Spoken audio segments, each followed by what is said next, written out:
Pardon, Monsieur Lecas.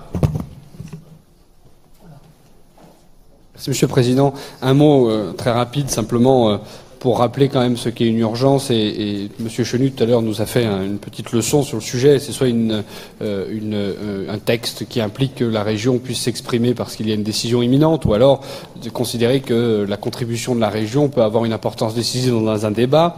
Là, en l'occurrence, nous ne limitons pas à une contribution uniquement verbale, puisque depuis le début de ce mandat, je crois que l'action de la région est totale, que c'est l'ADN de notre majorité d'agir en faveur de la ruralité et de le faire, évidemment, vous l'avez dit, et malheureusement c'est pas toujours le sens de vos interventions, sans opposer les territoires et sans faire en sorte que ces derniers ne se sentent abandonnés.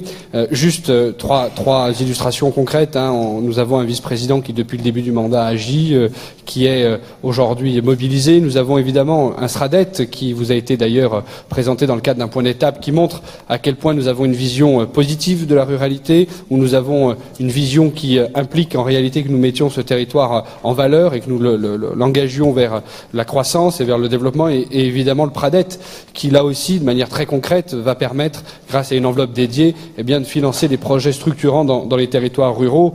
Au fond, contrairement à vous, nous ne limitons pas à l'incantation, nous sommes dans l'action, et donc évidemment nous ne pouvons pas soutenir l'idée que ce texte soit de l'urgence, puisque nous agissons et nous considérons que c'est une urgence permanente, et donc par conséquent évidemment vous dire que nous allons tout faire pour continuer notre action en faveur de la ruralité et ne pas nous limiter à des mots, et vraiment par des projets concrets. Voilà. D'autres